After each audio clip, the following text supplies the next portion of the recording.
Halo, selamat jumpa dengan kami tim pengajar nutrisi ternak unggas Danur Medan Cia. Pada kesempatan ini kami akan menyampaikan materi kebutuhan energi dan protein untuk unggas tipe pedaging. Subcapaian mata kuliah dari materi ini adalah agar mahasiswa mampu menganalisis kebutuhan energi dan protein untuk ayam tipe pedaging atau sering disebut juga sebagai broiler. Dan pola analisisnya dapat juga digunakan untuk ayam periode pertumbuhan.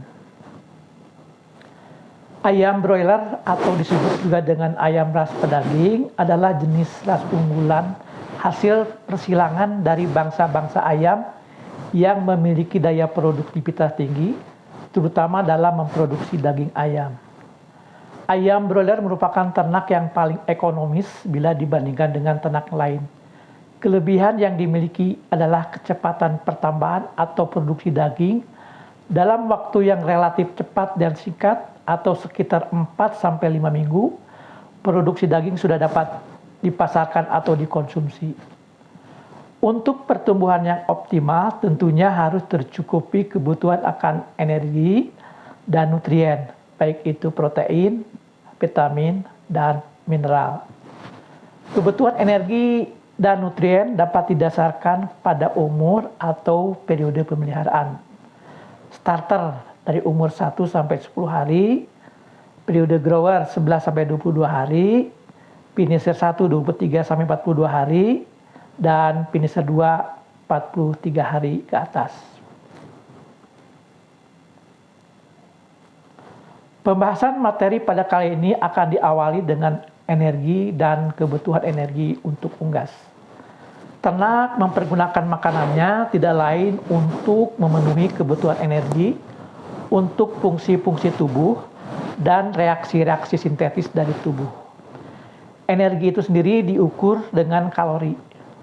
1 kalori adalah panas yang dibutuhkan untuk menaikkan temperatur 1 gram air dari 14,5 menjadi 15,5 derajat Celcius, atau 1 kilokalori panas yang dibutuhkan menaikkan temperatur 1 kg air dari suhu 14,5 menjadi 14,5 derajat Celcius atau peningkatan 1 derajat Celcius.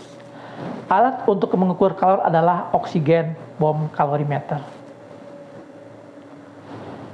Energi bahan pakan disimpan dalam zat organik seperti karbohidrat, lemak, dan protein. Untuk setiap pakan minimal ada 4 nilai energi. Ada energi bruto, energi dapat dicerna atau digestible energy, energi metabolis atau metabolizable energy, energi neto atau net energy. Nilai energi bruto yang dikandung dalam pakan belum menggambarkan seberapa jauh energi yang dikandungnya mempunyai nilai manfaat, tergantung dari kemampuan ternak untuk mencernanya. Istilah nilai bruto pakan adalah produksi kalor panas ketika pakan tersebut dibakar secara sempurna oleh oksigen yang diukur dalam bom kalorimeter. Nilai digestible energi pakan terkait dengan seberapa jauh ternak dapat mencerna bahan organik. Nilai digestible energi diperoleh dari selisih energi yang dikandung oleh pakan dengan energi yang dikandung feses.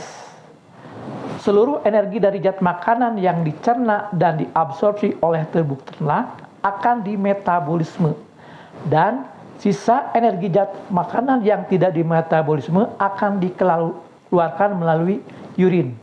Selisih antara digestible energi dengan energi yang disekresikan melalui urin, kita akan peroleh nilai energi metabolisme pakan. Nilai energi metabolisme pakan dijadikan patokan untuk nilai energi pakan untuk unggas, karena feses dan urin unggas bersatu yang diekstrekan melalui kloaka, di mana campuran feses dan urin unggas tersebut kita kenal dengan istilah ekstreta.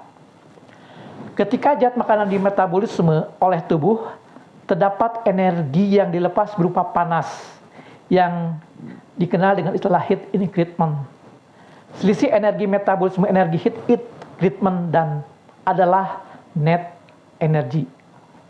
Net energy digunakan tubuh ternak sebagai net energy maintenance dan net energy production. Energi maintenance digunakan untuk basal metabolic rate, aktivitas ternak, dan mengatur temperatur tubuh. Sedangkan net energy production digunakan untuk produksi telur, pertumbuhan, dan bulu. Pemanfaatan dan sumber energi. Energi yang dikonsumsi dari ransum dapat digunakan dalam 3 jalan. Diubah menjadi panas, energi untuk aktivitas, atau disimpan dalam jaringan tubuh. Sebagai misal, pertambahan bobot badan. Sumber energi itu sendiri dapat diperoleh dari karbohidrat, protein, lemak. Dalam ransum yang mengandung protein 20%, 5% lemak, dan 65% karbohidrat, menghasilkan energi termis atau panas sekitar 18%. Hal ini disebabkan energi panas yang diproduksi saat pakan itu dimetabolisme oleh tubuh atau dikenal dengan specific dynamic action. Kebutuhan energi metabolisme hampir 18% lebih tinggi daripada kebutuhan energi neto, atau energi neto maintenance itu 82% dari kebutuhan energi metabolisme untuk maintenance. Produksi energi termis untuk masing-masing zat makanan ketika di metabolis tentunya berbeda. Yang paling besar protein itu sekitar 30%. Kemudian diikuti oleh karbohidrat sebesar 15% dan lemak 10%. Produksi heat increment pada proses metabolisme zat makanan memberikan kontribusi terhadap efektivitas energi untuk produksi. Setiap gram bahan organik feses memberikan kontribusi heat increment sebesar 0,91 kilokalori. Setiap gram NU urin, nitrogen urin memberikan kontribusi heat increment sebesar 6,98 gram kilokalori per gramnya. Kemudian setiap gram protein yang diretensi memberikan kontribusi heat increment sebesar 8,72 kilokalori. Setiap gram lemak yang diretensi yang berasal dari karbohidrat memberikan kontribusi heat increment 3,98 kilokalori. Sedangkan untuk setiap gram lemak yang diretensi dari lemak memberikan kontribusi heat increment yang paling rendah yaitu 1,05 kilokalori. Distribusi penggunaan energi harian yang dikonsumsi untuk ayam broiler umur 28 hari pada temperatur 20 derajat Celcius dapat dilihat pada grafik berikut ini. Dari grafik itu disajikan tampak bahwa kontribusi energi untuk pertambahan bobot badan lebih kecil dibandingkan total produksi panas. Energi harian yang dikonsumsi itu sebesar 350 kilokalori per kilogram pangkat 0,75 atau sering disebut juga dengan kilogram bobot metabolik. Produksi total heat itu sekitar 220 kilokalori per kilogram bobot metabolik yang berasal dari heat increment sebesar 40 kilokalori per kilogram metabolik. Ini diperoleh dari ketika bahan pakan itu di metabolisme.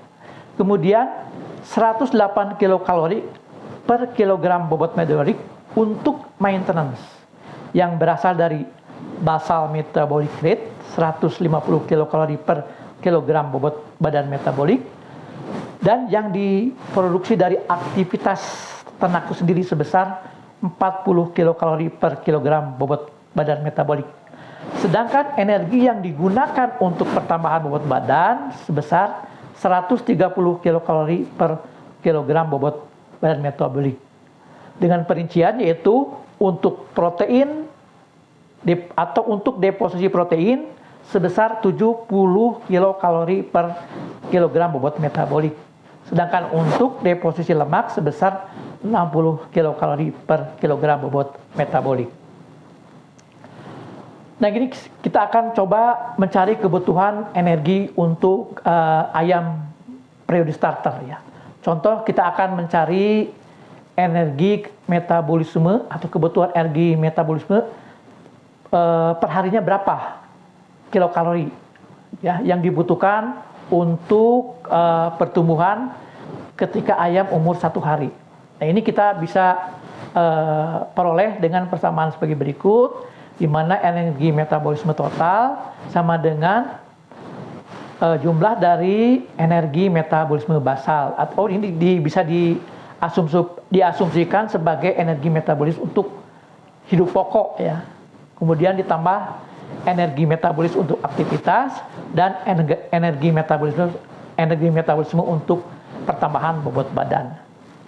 Nah, untuk mencari energi metabolisme basal, kita bisa didasarkan kepada nilai energi neto basal untuk anak ayam itu sekitar 0,0055 kilokalori per gram bobot badan per jam.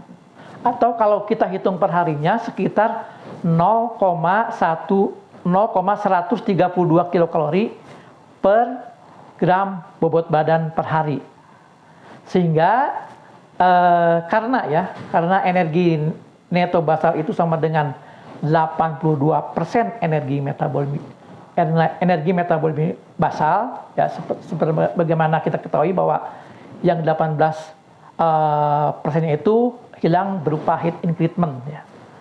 Nah, dengan demikian kita akan bisa mencari energi neto basal per hari untuk anak ayam DOC dengan bobot badan 63 gram itu dengan cara mengalihkan bobot badan yaitu 63 gram dikali nilai energi neto basal yaitu 0,132 kilokalori sama dengan 8,32 kilokalori per hari ya.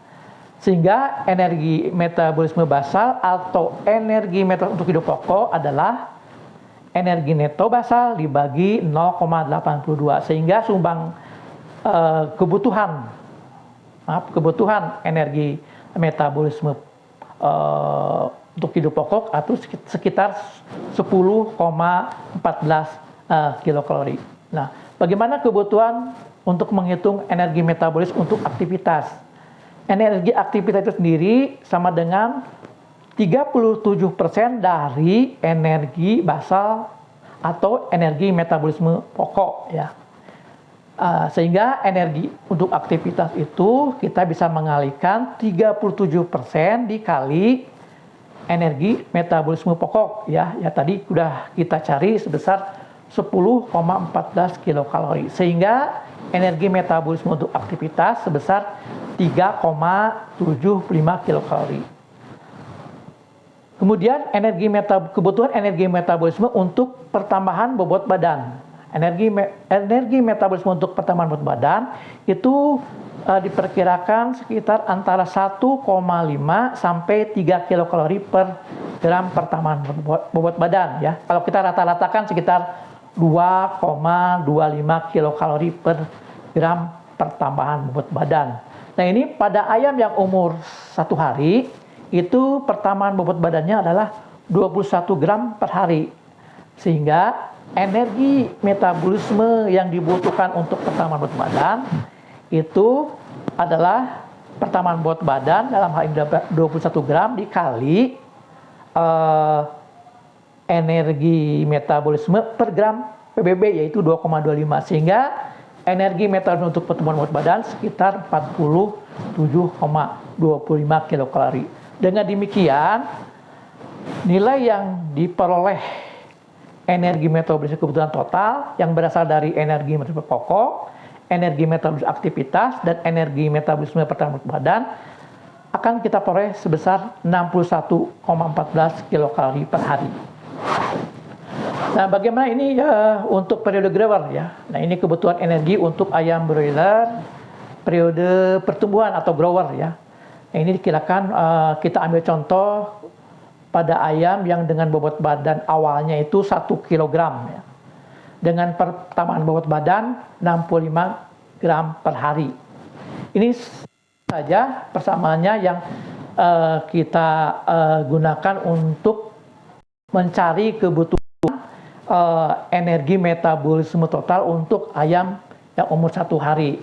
Ya, tentunya ini yang membedakan adalah bobot badan, kemudian pertambahan bobot badan ya. Kalau bobot badan yang grower ini kita gunakan 1 kg dan pertambahan bobot badannya 65 gram per hari. Ya. Nah, dari hasil yang dengan persamaan yang sama ketika kita mencari kebutuhan energi untuk ayam umur sehari. Nah, ini untuk ayam yang periode grower dengan bobot badan awal 1 kg dengan pertumbuhan bobot badan 65 gram per hari. Kebutuhan ya, bukan kontribusi, kebutuhan untuk energi metabolisme pokok adalah sekitar 161 kilokalori. Nah, untuk energi metabolisme aktivitas sebesar 59,56 kilokalori. Kemudian energi metabolisme untuk pertambahan bobot badan adalah 146,25 kilokalori. Sehingga energi metabolisme total ya yang berasal dari energi metabolisme pokok, energi metabolisme aktivitas dan energi metabolisme badan adalah sekitar 366,79 kilokalori per hari. Nah, ini faktor apa saja yang harus kita perhatikan ya dalam menghitung kebutuhan energi ya.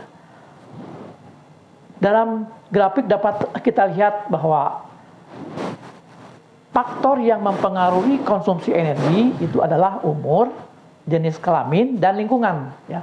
Pada lingkungan yang sama, konsumsi energi per hari ayam broiler jantan itu lebih tinggi dibanding ayam betina. Nah, bagaimana dengan lingkungan? Ya? Temperatur rendah, dalam hal ini pada temperatur 21,1 derajat Celcius, konsumsi energi per hari lebih tinggi dibandingkan temperatur tinggi ya, itu 32,2 derajat Celcius. Pada ayam, tingkat energi langsung memegang peranan yang relatif besar untuk menentukan banyaknya makanan yang dikonsumsi. Pada tabel berikut ini ditampilkan pengaruh tingkat energi langsung dari kandungan energi yang paling tinggi yaitu 3.300 kilokalori per kilogram sampai yang paling rendah 2.700 kilokalori per kilogram terhadap bobot badan, konsumsi langsung, dan konsumsi energi. Kandungan energi di dalam langsung menentukan banyaknya makanan yang dikonsumsi. Ayam cenderung meningkatkan konsumsinya kalau diberi langsung yang rendah kandungan energinya. Ayam akan berhenti makan apabila kebutuhan energinya sudah terpenuhi. Pada kasus langsung dengan kandungan energi yang sangat rendah, ini biasanya kalau langsung energi yang sangat rendah itu mengandung serat kasar yang sangat tinggi, sehingga tidak dapat dicerna dan bersifat bulky pakan tersebut. Sehingga ayam mempunyai keterbatasan kemampuan penampungan oleh temolok. Sehingga untuk meningkatkan konsumsi langsung sesuai dengan kebutuhan energi per hari menjadi terbatas. Syarat agar ayam dapat mengkonsumsi langsung untuk memenuhi kebutuhan energinya yaitu kepadatan atau densitas langsung yang minimal agar ayam mendapat energi yang cukup adalah 1,5 kilokalori energi metabolis per cm3. Meskipun ayam broiler pada tingkat tertentu makan sesuai dengan kebutuhan energinya, nah ini apabila diberi langsung dengan kandungan energi yang sangat tinggi, ya pada kadar protein asam amino yang sama, ini seperti yang terlihat pada gambar ya, ayam yang diberi langsung energi 3.200 kilokalori per kilogram dan yang diberi energi 2.800 kilokalori per gram pada tingkat protein yang sama yakni 21%. Maka secara proporsional pada ayam yang diberi langsung kandungan energi 3.200 kilokalori per kilogram lebih banyak energi yang dialihkan ke penumpukan lemak. Juga karena pola makanan yang berenergi tinggi, itu biasanya paling mudah dipromosikan dengan memasukkan lebih banyak lemak ke dalam sunang ransumnya, sehingga peningkatan produksi panas juga berkurang secara proporsional seiring dengan peningkatan tingkat energi dalam ransum. Nah, hal tersebut juga bisa kita analisis berdasarkan imbangan antara energi metabolis dibagi protein kasar. Pada ayam dengan imbangan energi metabolisme dibagi protein kasar lebih rendah, ya. Ini contohnya pada ayam yang diberi energi 2.800 dengan protein 21%, itu imbangan energi proteinnya sebesar 137,62. Nah, ini proporsi sumbangsi protein sebagai energi lebih tinggi bila dibandingkan ransum dengan ransum yang imbangannya yang lebih tinggi, ya. Contoh pada ayam yang diberi ransum energi 3.200 dengan protein yang sama 21%, di mana imbangan energi proteinnya sebesar 152,38. Pada imbangan yang lebih rendah, proporsi energi menjadi heat engagement atau produksi panas menjadi lebih tinggi. Nah, bagaimana apabila terjadi divisi energi atau bagaimana fenomena defisiensi energi, ya? Pada dasarnya ayam itu akan meningkatkan konsumsi ketika diberi ransum energi rendah, yaitu untuk memenuhi kebutuhan energinya. Nah, ini kapan akan terjadi defisiensi energi? Defisiensi energi dapat terjadi ketika diberi ransum yang sangat rendah energinya, yaitu pakan yang kecernaannya sangat rendah dan bersifat amba atau bulky. Nah, ini unggas tidak dapat meningkatkan konsumsinya untuk memenuhi energi karena keterbatasan temolok dan saluran pencernaan untuk menampung pakan. Batas energi metabolisme terendah untuk daerah yang temperaturnya nyaman itu sekitar 2.600 kilokalori per kilogram. Sedangkan untuk di daerah yang lebih panas itu batas energi metabolisme terendahnya adalah 2.400 kilokalori per kilogram, atau minimum densitas energinya adalah 1,5 kilokalori per cm kubik. Atau kita juga bisa hitung berdasarkan densitas ransum, ya. Jadi densitas ransum minimum untuk ransum dengan energi metabolisme 2.600 kilokalori per kilogram adalah 0,58 gram per cm kubik. Ketika tingkat energi menurun di bawah yang diperlukan untuk hidup pokok, nah ini baru menjadi permasalahan, ya. Nah, hewan akan kehilangan berat badan, itu menggunakan lemak tubuhnya sendiri dan jaringan protein untuk energi. Sampai proses ini menjadi cukup parah yang mempengaruhi fungsi vital dan bisa, kalau yang terlalu berat, akan menyebabkan kematian. Setelah kita membahas energi dan kebutuhannya untuk unggas, selanjutnya kita akan membahas dan menganalisis kebutuhan protein untuk unggas tipe pedaging, ya. Jadi ini juga pola ini bisa digunakan untuk kebutuhan protein untuk ayam periode pertumbuhan. Nah, ini protein merupakan struktur yang sangat penting untuk jaringan-jaringan lunak seperti otot daging, tenunan pengikat, kolagen, kulit, bulu, kuku, paruh, ya. Protein darah, albumin, dan globulin. Secara garis besar, protein dapat diklasifikasikan menjadi 3, yaitu globular protein seperti albumin, lutein, prolamin, gliadin, histon, dan protamin.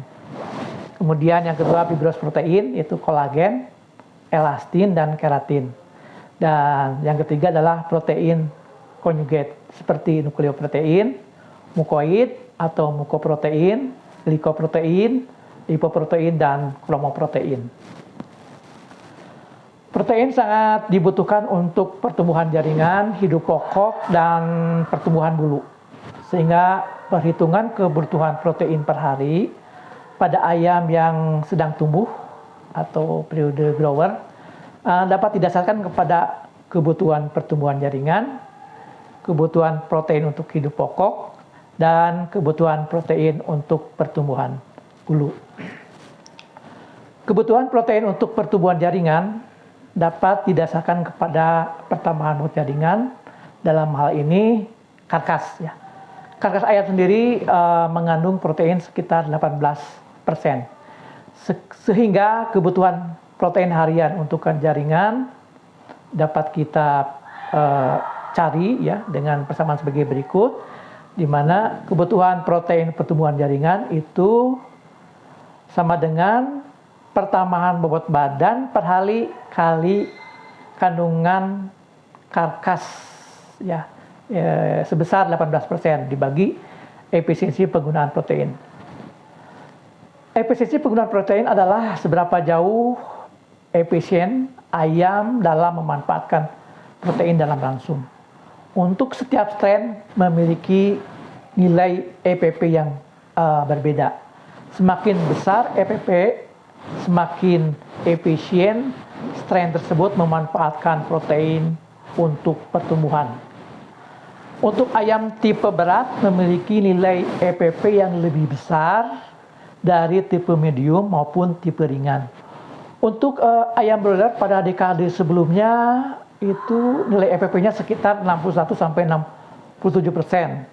Pada saat ini sejalan dengan perbaikan mutu genetik yang ditujukan untuk pertumbuhan yang cepat, memiliki efisiensi penggunaan protein yang lebih besar. Ya. Meskipun kami belum punya data berapa nilai EPP untuk ayam broiler saat ini, namun dari data pertumbuhan, konsumsi ransum, tingkat protein, dan tingkat energi ransum yang diberikan, kami peroleh datanya dari panduan performa ayam broiler dan nutrisi COB 500, itu diperkirakan EPP-nya bisa mencapai 77%. Kebutuhan protein untuk hidup pokok. Ini dapat didasarkan kepada kehilangan nitrogen pada ayam, di mana kehilangan nitrogennya itu 250 mg kilogram bobot badan. Nilai tersebut dapat kita konversi menjadi protein, itu dengan cara mengalihkan dengan angka konversinya adalah 6,25. Ya. Sehingga kalau kita konversikan ke protein, mempunyai nilai sekitar 1.600 mg protein kasar per kilogram bobot badan, ya, atau 0,0016 gram per kilogram bobot badan. Sehingga untuk mencari kebutuhan protein untuk hidup pokok, kita bisa cari dengan persamaan, yaitu bobot badan ayam dikali 0,0016 dibagi efisiensi penggunaan protein. Kemudian kebutuhan protein untuk pertumbuhan bulu. Ayam yang berumur 3 minggu itu diperkirakan bobot bulu ayamnya itu sekitar 4% dari bobot badan. Ya.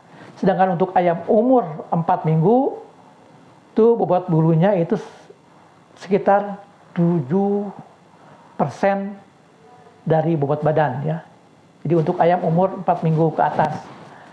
Di mana kandungan protein bulu itu sendiri berkisar 82%. Sehingga untuk mencari kebutuhan protein untuk pertumbuhan bulu per hari, itu kita bisa peroleh dengan cara mengalihkan pertambahan bobot badan dikali persentase bulu berdasarkan bobot badan, yaitu 0,03, karena di ayam ini yang kita cari ini adalah ayam periode umur untuk broiler itu sekitar di bawah 3 minggu, ya, itu sekitar 0,03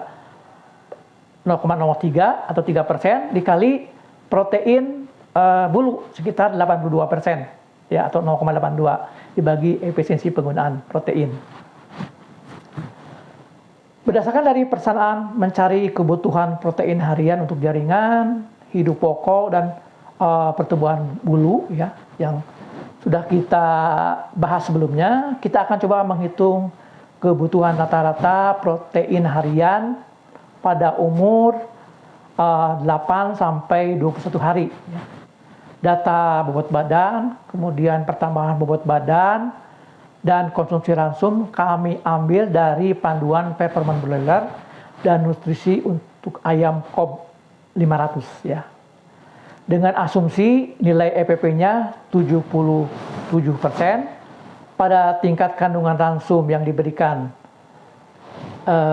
tingkat energi metabolisme ransum yang diberikan sekitar 3025 kilokalori per kilogram, rata-rata kebutuhan protein hariannya sekitar 16,89 gram per hari ya, dengan rata-rata tingkat konsumsi harian sebesar 78,29 gram per hari, maka rata-rata kebutuhan kandungan protein yang diperoleh dari umur 8 sampai 21 hari adalah 21,57%. Ransum untuk unggas hanya dinilai dari sudut protein, kasar saja pada saat ini tidak dapat dipertahankan.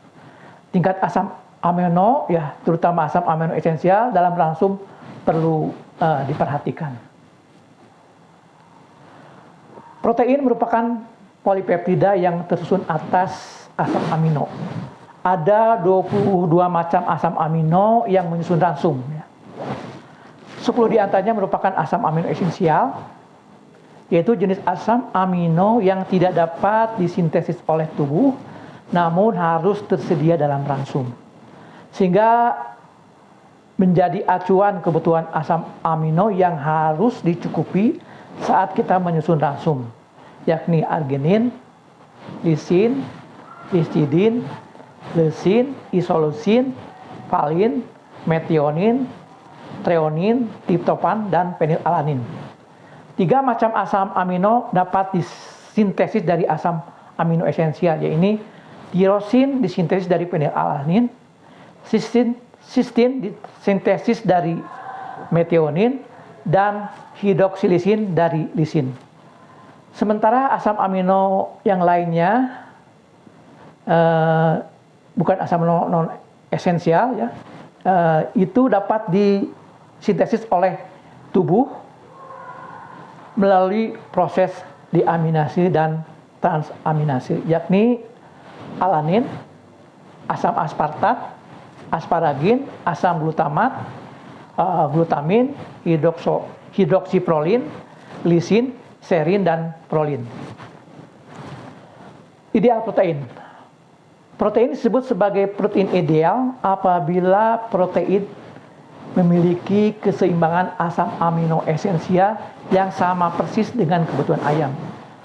Selama nitrogen cukup untuk sintesis semua asam-asam amino non esensial. Untuk memudahkan proporsi masing-masing asam amino itu dinyatakan dalam perbandingan relatif terhadap jumlah lisin. Lisin dipilih sebagai standar karena telah dikaji dengan baik. Lisin ini tidak digunakan secara ekstensif untuk hal lain, tapi untuk tujuan untuk sintesis protein. Pola keseimbangan asam amino esensial yang dikandung oleh jaringan tubuh dan bulu ayam seperti yang terlihat pada tabel dapat menjadi acuan pola ideal protein dalam ransum, ya, terutama untuk ayam periode pertumbuhan. Nah, ini pada tabel ditunjukkan kandungan asam amino esensial dalam protein, ya. Jadi kandungan asam amino dalam protein. Pada tabel berikut ditampilkan proporsi asam amino ideal protein. Ya. Ini berdasarkan hasil kajian Becker 1994, kemudian kita bandingkan dengan NRC 1994, dan berdasarkan ransum komersial yang kami ambil dari buku Lesson and Summer tahun 1997 untuk ayam yang berumur sehari sampai 21 hari dan dari umur 21 hari sampai 42 hari, proporsi masing-masing asam amino dinyatakan dalam perbandingan relatif terhadap jumlah lisin. Sehingga dari tabel kita dapat lihat proporsi untuk lisin adalah 100%. Pada grafik ditampilkan perbandingan ideal protein berdasarkan keseimbangan asam amino antara ideal protein pada jaringan tubuh, ideal protein menurut hasil kajian Becker tahun 1994, NRC 1994, dan ransum komersial berdasarkan Lesson and Summer 1997 untuk ayam umur ADOC sampai 21 hari. Dari grafik secara garis besar, pola proporsi asam amino ideal protein antara hasil kajian Becker 1994, NRC 1994, dan ransum komersial berdasarkan Lesson and Summer 1997 dengan proporsi asam amino jaringan tubuh itu polanya hampir sama. Proporsi yang paling rendah adalah asam amino triptofan sekitar antara 15% sampai 18%.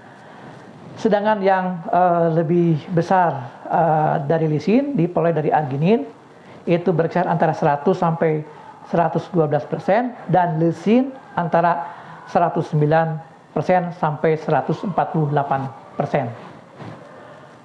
Kebutuhan asam amino untuk unggas.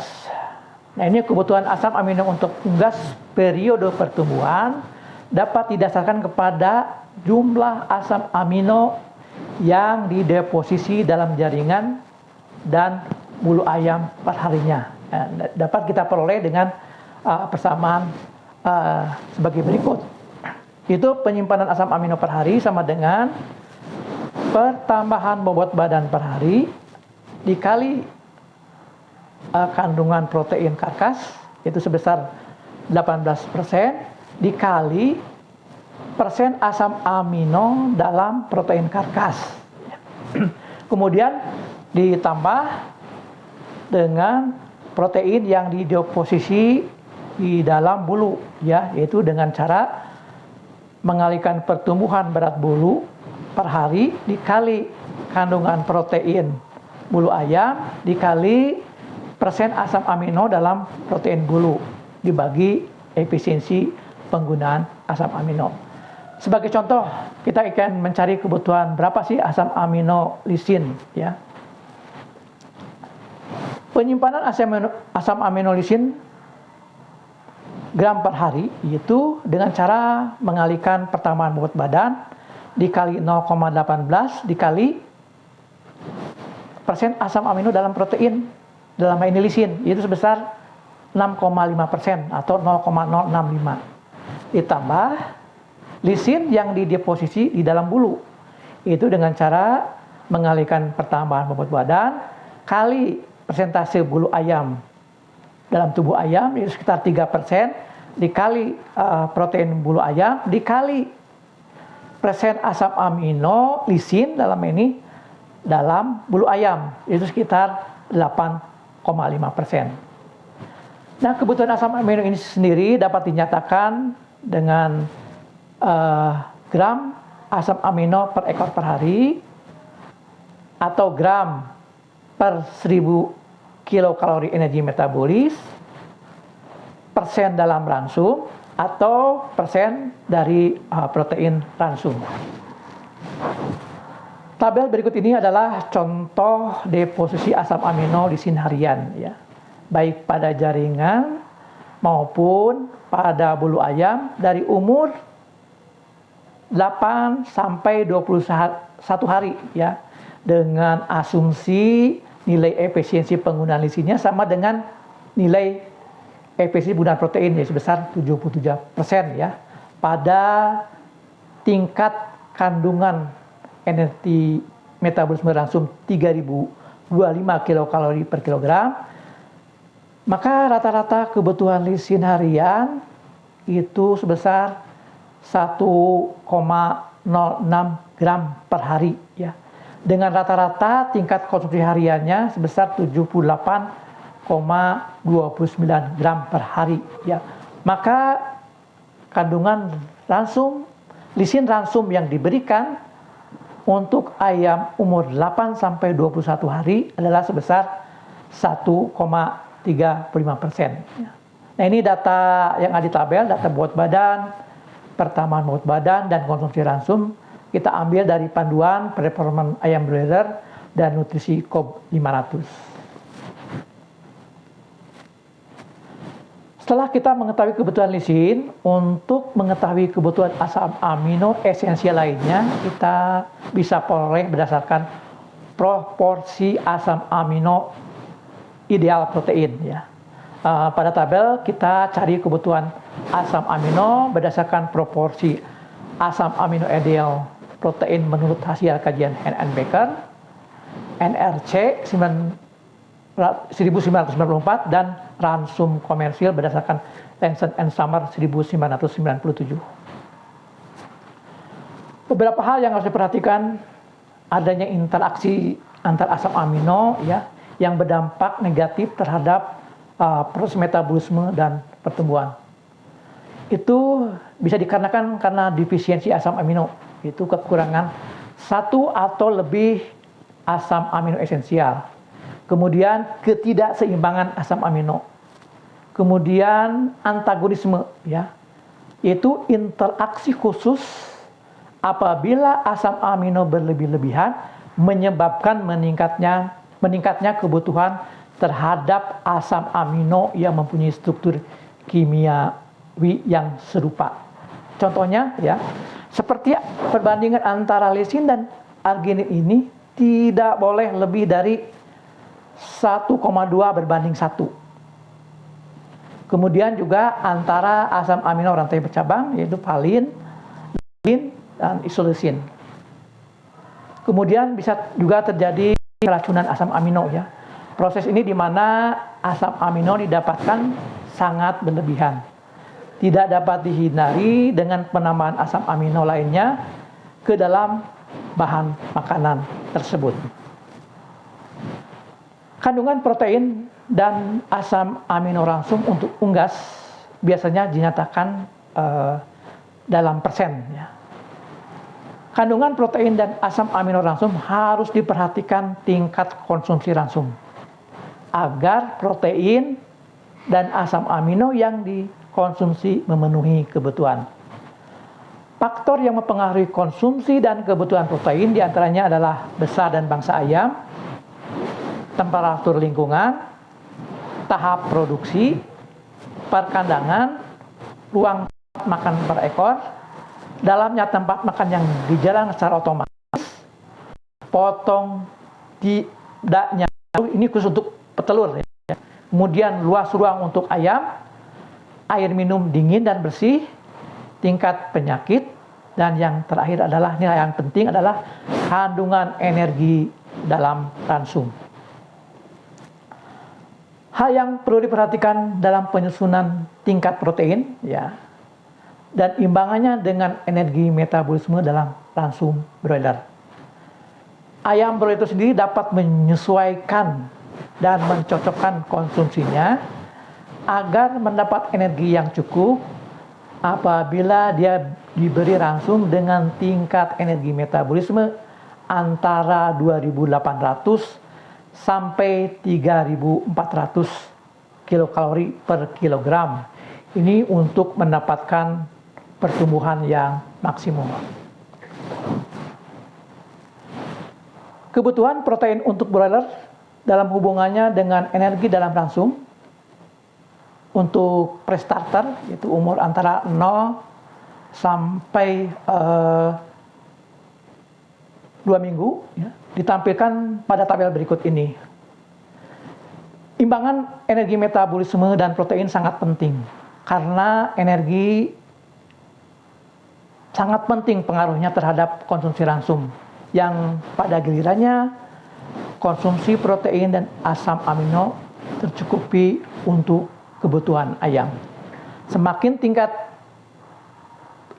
tinggi tingkat energi harus diimbangi oleh peningkatan protein seperti kita lihat pada tabel berikut ini ya. Ketika diberi energi yang lebih tinggi, maka harus diimbangi dengan tingkat protein yang lebih tinggi lagi.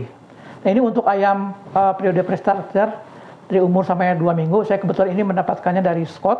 Memang tahun yang lama ya. Itu imbangan energi metabolisme protein langsung notabene berkisar antara 120,67 sampai 120,97. Kebutuhan protein untuk broiler dalam hubungannya dengan energi dalam ransum. Ini untuk ayam starter ya, 2 sampai 6 minggu, ditampilkan juga dalam tabel berikut ini. Dari mulai tingkat energi 2.800 sampai 3.200. Imbangan energi metabolisme dan protein langsung pada tabel berkisar antara 140,78 sampai 145,63. Imbangannya lebih besar dibanding periode pre-starter ya. Karena pada tingkat kandungan energi yang sama, kandungan protein ransum untuk periode starter lebih rendah dibandingkan pre-starter. Kemudian kebutuhan protein untuk broiler dalam hubungannya dengan energi dalam ransum untuk yang berumur 6 minggu sampai dipasarkan ya. Nah, ditampilkan pada tabel berikut ya. Sama diberi tingkat energi 2.800 sampai 3.200. Dengan meningkatnya energi metabolisme, maka kebutuhan protein juga akan meningkat. Nah, imbangan energi metabolisme protein pada ransum pada tabel itu berkisar antara 160 sampai 160,98. Imbangan energi proteinnya lebih besar dibandingkan pre-starter dan starter. Karena pada tingkat kandungan energi yang sama, kandungan protein ransum untuk periode 6 minggu ke atas itu lebih rendah dibandingkan dengan starter dan pre-starter. Saya kira cukupkan materi untuk hari ini. Terima kasih, sampai jumpa pada materi berikutnya.